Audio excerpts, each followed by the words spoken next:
The Oak Room at the Plaza in New York was open tonight for one very special party. The lights sparkled off the polished wood, and the smell of fresh flowers mixed with the scent of fancy food. Everyone was dressed in their best clothes. The room was large, with a long table set for 35 people. And as always, I was sitting at the very end of the table. My name is Marival Kalis. I am 35 years old and I work as a lawyer. People in the news sometimes call me the corporate hunter, because I help companies win big cases. But tonight none of that mattered. Tonight I was about to face something much harder. My family.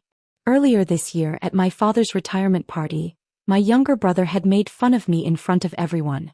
I was 35 and still single. People whispered behind their hands, "What a waste." A few people even giggled. I smiled politely, but inside my chest felt heavy. My dad raised his glass. "You'll die alone," he said loud enough for everyone to hear. "No husband. No children. No family." My mom sighed and added, "It's such a shame for the most beautiful and successful daughter in the family." Everyone nodded, their eyes filled with pity. I could feel their judgment like a heavy blanket. But I didn't cry. I smiled politely and glanced at my watch. It was 7:42 p.m. The private room's door opened. A man in a deep navy suit walked in first. Behind him was a little boy about 6.5 years old wearing a tiny matching suit. The man smiled politely at the crowd and said, "Good evening, everyone." The whole room went silent. Every person stopped talking and stared. If you've ever been embarrassed by your whole family in front of 35 people just because you're single, you would understand how scary it felt. Soren, my younger brother, had the microphone and he refused to give it back. He waved his wife, Aurelia, up to the small stage under the big oak tree. Aurelia was 6 months pregnant and wearing a green dress that made her glow. The moment she reached the stage, Soren clicked to the next slide on the projector. "Court and I just bought a house in West Lynn," he announced proudly. 7 bedrooms. 6 bathrooms. Infinity pool overlooking the river. "We have the keys now." The room erupted in cheers. People clapped and hooted. Aunt Aloan even let out a loud whistle. Thessaly, my other sister, didn't want to be left behind. She practically dragged her husband, Ronan, up to the stage. "We just got our kids into a very expensive school in Portland," she said. "The tuition is insane, but it's worth it. Our oldest is going into 8th grade. The middle ones are on the traveling soccer teams. And the youngest is already in kindergarten. You pay what it takes." Someone at the cousins' table yelled, "That's how you do it." Glasses went up in the air again. Soren grinned and clicked to the next slide. "We also picked up the new Tesla Model X last week," he said. "Aurelia says it parks better than I do." On the screen, the white car opened its doors like a spaceship in their new 6-car garage. The crowd went wild. People oohed and awed loudly enough to scare the birds from the vines outside. Dad stood up, his eyes shining with pride. He put his arm around Soren's shoulders. "That right there," he said, "is real success. That's the life worth living." Mom nodded so hard her pearls shook. Thessaly leaned toward Aunt Zinnia and added, "We're taking everyone to Italy next month. 2 weeks on the Amalfi Coast with a private villa and a chef included. The kids have been learning Italian every night so they can order gelato like locals." More applause. Someone started a Shaw family chant and half the vineyard joined in. The servers clapped along. Even the caterers in the back were grinning. I stayed exactly where I was at the back of the tables, holding my untouched sparkling water. Every glance that slid my way carried the same silent verdict. "Look at everything they have. Now look at you." Aunt Zinnia leaned over to Mom. "Such a waste of potential," she said quietly but loud enough for me to hear. "All that education and still an empty home." Uncle Darian chuckled. "Blueprints don't tuck you in at night. No one asked why I stayed in meetings until midnight. No one asked why I went to New York twice a month. No one asked why my inbox never slept. They didn't need to. They already had their story. Soren and Thessaly had the dream. I had deadlines and an empty condo." The bragging went on for another 20 minutes. Soren talked about the downtown building deal that paid for the Tesla. Thessaly showed slides of the villa in Italy with sparkling blue water. Dad promised Soren a new 30-foot Boston Whaler as a closing gift. Mom cried, talking about future grandchildren running through the infinity pool. Every new detail landed on my chest like a heavy brick. I stayed calm. My fingers gripped the glass tightly. I counted heartbeats until the exact minute I had been waiting for. Soren tapped his glass a third time and everyone went silent again. He held one arm around Aurelia and smiled wide. "Since everyone's in such a good mood today," he said, "Aurelia and I have one more announcement. We're pregnant. First baby due right before Christmas." The room exploded. People shot out of their chairs so fast some tipped backward. Aunt Eloane screamed with joy and grabbed Aunt Zinnia as if she'd just won the lottery. Mom dropped her linen napkin, hands flying to her mouth as tears streamed down her cheeks. Thessaly threw her arms around Aurelia and jumped up and down so hard her heels sank into the grass. Ronan pounded the table with both fists, sending silverware flying.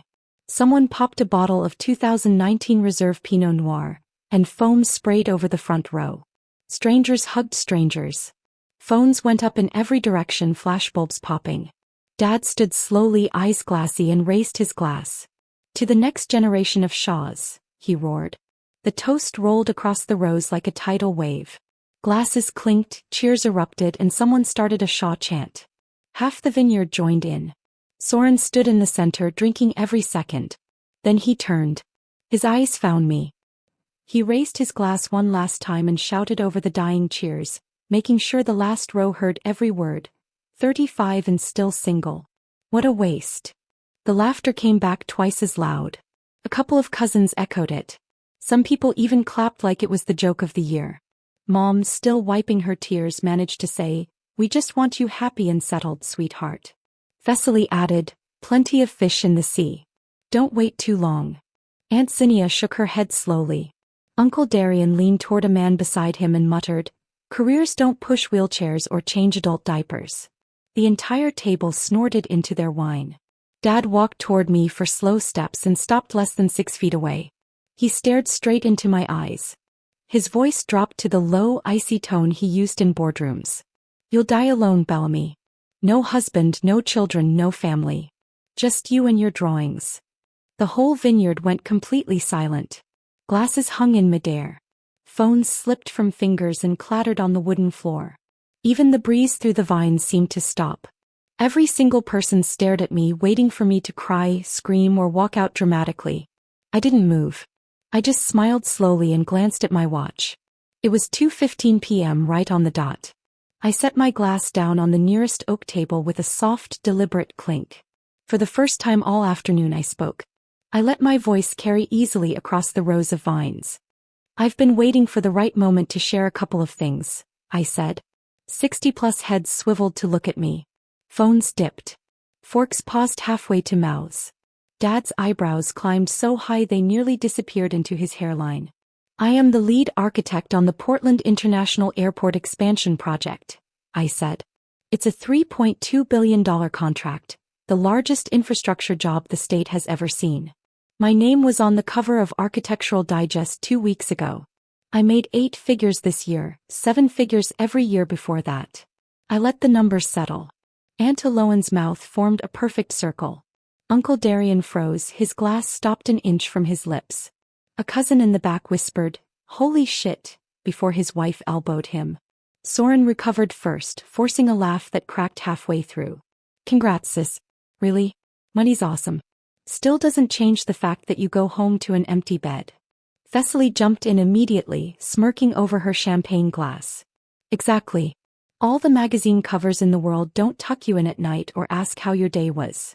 Mom pressed a manicured hand to her eyes, already glistening with tears. "We're so proud of your career, honey, truly. But when the lights go off in that big condo, it's still just you." Dad folded his arms across his chest, nodding slowly like a judge delivering a verdict. "Professional success is fine. Real success is people waiting for you at home." I stayed calm. My chest was full not of sadness but of pride. I had worked hard for everything I had. I was happy. And for the first time I didn't feel the need to explain anything to anyone. I smiled, the quiet kind of smile that carries a little secret inside. I knew that no fancy house, car, or villa could replace the feeling of doing something that truly mattered to me. My work, my creations, and my accomplishments were mine. They didn't need approval. They didn't need applause.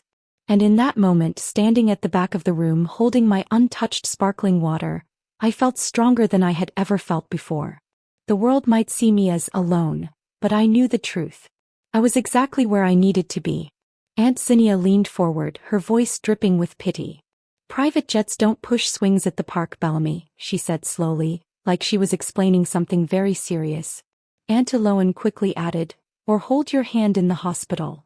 Uncle Darian muttered loud enough for people sitting nearby to hear, blueprints don't change diapers or bring you soup when you're sick. Some people chuckled a little. The laughter was quiet, small and sharp, like someone hitting a tiny bell. I watched them all say the same things they had been saying about me since I turned 30. Money can't buy happiness. Career women end up lonely. No amount of fame replaces a family. I let the little laughter fade away naturally. Then I smiled slowly, and it was a real, calm, happy smile. That's the funniest part, I said, stepping forward in a relaxed way. I don't come home to an empty apartment. I haven't for almost 7 years. Soren rolled his eyes so hard I thought they might stick. Here we go, he muttered. The imaginary boyfriend story. Thessaly snorted. Right. The cat finally learned to cook, she joked. Mom clutched her pearl necklace. Plants don't count, sweetheart. We've been over this. Dad shook his head, looking almost sad for me. Aurelia, who was still holding her baby bump, shifted her weight. She looked uncomfortable for the first time all day. Aunt Zinnia let out a long, theatrical sigh. Denial is a very strong thing, she said. Aunt Eloan nodded. Classic coping, she added. I didn't raise my voice. I didn't need to. The sun felt warm on my shoulders like a soft blanket. The air smelled like ripe grapes and oak barrels. I had never felt more in control in my entire life. I glanced at my watch. 2:16 p.m. Almost time. I looked straight at Soren, then at Dad, then slowly let my gaze sweep across every single face that had spent the afternoon judging me. You keep calling it a waste, I said quietly, my voice calm but clear. Funny, I stopped wasting my time on people who only see what they want to see a very long time ago. The vineyard stayed very quiet. No one laughed this time. Not even a little giggle. Then the heavy wooden vineyard gate creaked open. Exactly 2:17 p.m., a tall man in a charcoal suit stepped through first. His tie was perfect. His shoes gleamed even though the path was made of gravel. Behind him walked a little boy, almost 7, with dark hair neatly combed, wearing a navy blazer with gold buttons, khaki shorts and brand new sneakers. Behind them, a calm woman in simple black clothes, carrying a small leather backpack, followed just 2 steps back. The boy saw me instantly. His whole face lit up like Christmas morning. Mommy, he shouted and ran as fast as he could. He zigzagged between the rows of grapevines like a tiny guided rocket, arms wide open. His sneakers kicked up tiny clouds of dust. Everyone's conversations stopped in the same heartbeat. Alaric slammed into me so hard my knees bent. I dropped down just in time to catch him as he threw his arms around my neck and squeezed with all his might. Mommy. Daddy said we had to be exactly on time and we made it. He squealed loud enough for the people at the back to hear every word. I hugged him tight, breathing in that perfect little boy shampoo smell mixed with a faint hint of gummy bears he wasn't supposed to eat on the plane. Over his shoulder, I saw Cashin Reese walking calmly toward us, one hand casually in his pocket, the other holding the gate open for Maylise Corin, our nanny. She flashed me the tiniest, proudest smile. 60 people stood frozen like someone had hit the pause button on the entire universe. A crystal wine glass slipped from Aunt Zinnia's fingers and smashed on the oak table. Red wine splashed across the white tablecloth in a perfect arc. Mom's mouth actually fell open. Her pearls stopped swinging midair.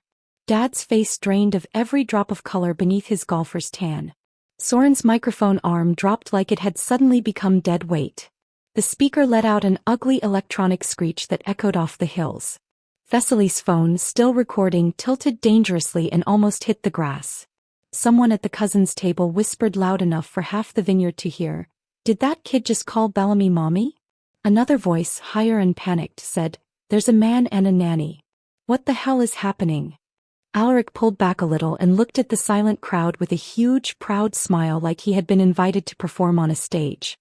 "Hi everybody," he announced, waving both hands wildly. "I'm Ben. This is my daddy and this is Maylise." More glasses hit tables. One rolled completely off the edge and smashed against the stone patio. Another tipped sideways and poured a whole flute of champagne straight into Uncle Darian's lap. He didn't even flinch. Aurelia's hand flew to her own stomach, eyes wide as saucers. Cashin came to us, slid a possessive arm around my waist and pressed a calm, deliberate kiss to my temple, like we did this every weekend. "Sorry we're cutting it close," he said quietly, but perfectly audible to the front tables. "Traffic out of PDX was terrible, but we made it with 20 seconds to spare." Alaric tugged on my sleeve impatiently. "Mommy, can I have the sparkling apple juice now? You promised after the big surprise." I laughed softly and ruffled his hair. "Go ask Melis. She brought the special cups." He bolted back toward Melis's sneakers, crunching loudly on the gravel. Cashin kept his arm around me and finally turned to face the stunned crowd. 60 pairs of eyes stared at us, unblinking mouths wide open. You could hear a single grape hit the dirt. Dad managed to croak one word, "Bellamy." Mom took one trembling step forward, then another, staring at Alaric like he might disappear if she blinked. Soren stood rooted on the little stage, mouth opening and closing without making a sound. Thessaly's phone finally slipped from her hand and landed face down on the grass with a soft thud. Aunt Eloan clutched her chest so hard that her necklace snapped, scattering pearls across the table. Uncle Darian sat in his champagne-soaked pants, completely frozen. I could feel every single stare shift from shock to confusion, to something that looked like pure fear. Alaric came running back with a plastic flute of sparkling cider held high like an Olympic torch. Cashin gave the crowd a polite, devastatingly calm smile. "Stunning venue," he said casually. "Really sorry about all the broken glass. I hope nobody's hurt." And with that, the silence stretched one more perfect second. I took a slow, deep breath and turned to face the entire crowd. "Everyone," I said, letting my voice carry without effort across the stunned vineyard. "Meet my husband, Cashin Reese, former Navy fighter pilot.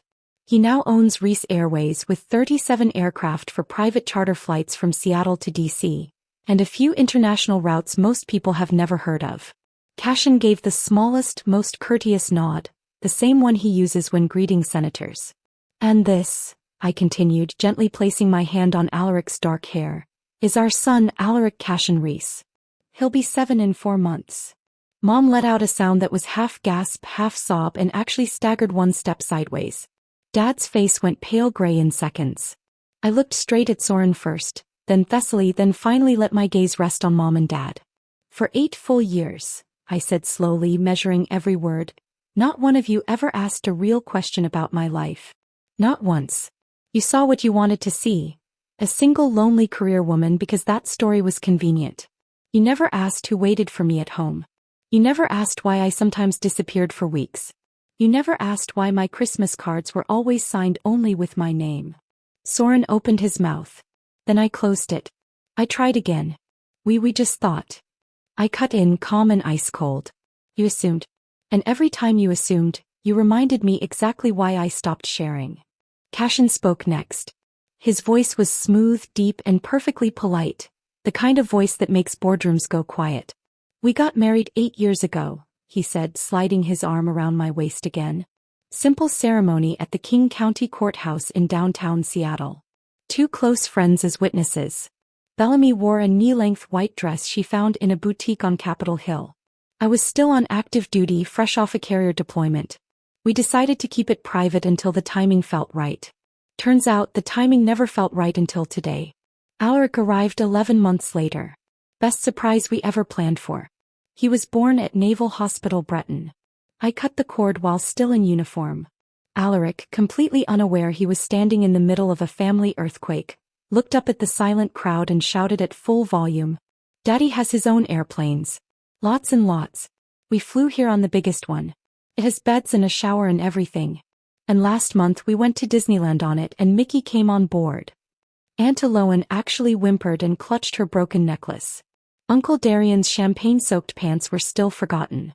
Mom took 2 more shaky steps forward, tears streaming down her cheeks. Mascara was starting to run. "Bellamy, a grandson?" she whispered, voice breaking. "You have a son?" "My grandson," Dad said, his voice shaking. I met his eyes without flinching. 8 years, I said. 8 whole years. 8 Thanksgivings. 8 Christmases. 8 birthdays.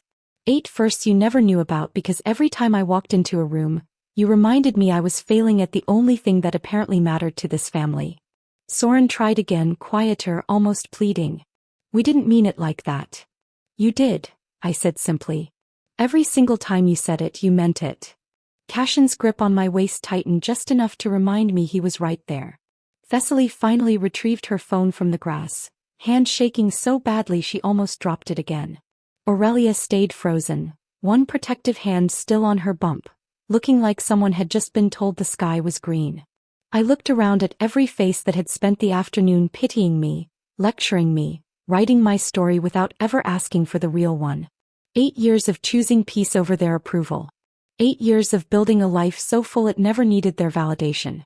Mom reached out first, tears streaming down both cheeks, hands shaking in the air toward Alaric like he was made of glass. Can I please?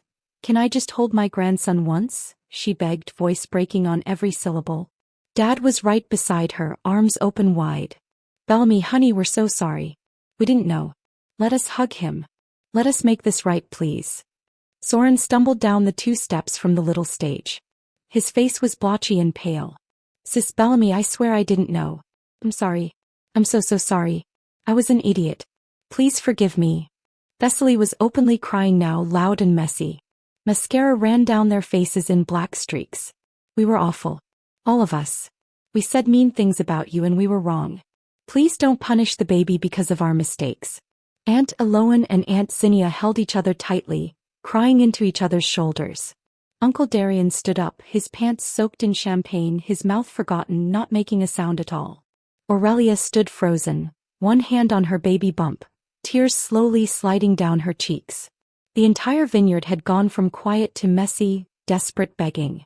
I looked at every one of them, the people who had spent the afternoon saying I would die alone, and I felt only one thing. A cold, clear certainty. I stepped forward, one careful step at a time. Cashin's arm stayed around my waist, steady and protective. Alaric pressed safely against my side, small fingers curled in my hand. Last month, I had said in a calm, firm voice, I sat down with my lawyer and changed my will completely. Every member of the Shaw family is removed as a beneficiary. None of you will get anything anymore. Everything I own, my money, my company, the Lake Oswego house, now goes to Cashin, to Alaric, and to the Reese Family Foundation we created years ago. Mom's hands dropped like heavy stones. Dad's arms fell to his sides. Soren made a strangled noise in his throat. I continued without stopping. I have already blocked every phone number, every email, every social media account you have ever used. You are on a permanent no-contact list with our security team, our pilot Alaric school, and every property we own. You will never reach us again. Not me, not my husband, not my son. Dad's voice was raw and desperate. Bellamy, you can't do this. He's our blood. Our only grandson. I looked him in the eyes. Blood didn't stop you from announcing to 60 people that I would die alone and unloved. Blood didn't make you call me even once in 8 years to ask if I was happy. Blood doesn't get to rewrite the past just because the truth is standing here now. Mom collapsed into the nearest chair, sobbing so hard her whole body shook. Soren took 2 steps toward me, his palms open in surrender. We'll change. We'll do anything. Therapy, whatever you want. Please don't take him from us. Thessaly dropped to her knees in the grass, still holding her phone. He's our nephew. Please. I looked down at Alaric. He was watching the crying adults with wide, worried eyes. I crouched down to his level, smoothed his hair, and gave him the only warm smile I had worn all day. Ready to go home, sweetheart? He nodded immediately. Can we stop for ice cream on the way to the plane? Cashin smiled. Double scoop. I stood, took Alaric's small hand in mine, and turned my back on everyone who used to be my family. We walked away together. Cashin on my left, Alaric on my right, and Maelys quietly following behind us, walking straight down the gravel path between the rows of golden grapevines. Behind us, Mom's broken cries rose above everything. Dad called my name once, his voice cracking. Soren shouted, "Bellamy, wait," and started running after us. But Cashin just shifted slightly, blocking the way without even looking back. I never turned around, not once. The last thing I heard as we disappeared through the vineyard gate was the sound of 60 people realizing that some doors close forever. 3 months later, Soren lost his job. Reese Airways canceled every contract with his company. The downtown Portland office lost $42 million a year in work. The partners held an emergency meeting and voted to fire him. Soren packed his office into 2 cardboard boxes and hasn't found another job since. Aurelia had their baby in October, but the Westland mansion already had a for sale sign. They moved into a small 2-bedroom rental farther away. Their Tesla was traded for a used Honda. Mom and Dad rattled around alone in the 5-bedroom Lake Oswego house. The infinity pool parties never happened. The boat Dad promised Soren still sits covered at the marina. They ate dinner at 5:30 p.m. in front of the TV because the dining table felt too big. Mom kept setting an extra plate out, then quietly removed it when no one came. Thessaly's kids asked why Aunt Bellamy stopped sending birthday cards. She had no answer. Meanwhile, Cashin, Alaric and I live in our new house on the north shore of Lake Washington. 10,000 square feet of floor-to-ceiling glass, with a dock long enough for the Gulfstream's float plane when we want to fly to Friday Harbor for lunch. Alaric starts first grade at a private school 5 minutes away. His best friend's dad owns the Seahawks, but Ben still thinks our planes are cooler. On weekends we go on adventures. Sometimes we are in Aspen before the coffee gets cold. Sometimes we are on a beach in Maui watching the sunrise. Alaric falls asleep every Sunday night on the couch between us, tired from whatever adventure we had, holding the stuffed whale Cashin won for him at Disneyland Paris last month. I still run the airport expansion. The new terminal opens next fall. My name is already carved into the cornerstone. Every day I wake up to the sound of my son laughing and my husband making pancakes shaped like airplanes. Family isn't about blood. Family is the people who show up, who ask real questions, who love you even when you don't talk about everything. The rest get what they gave. Nothing. End of story.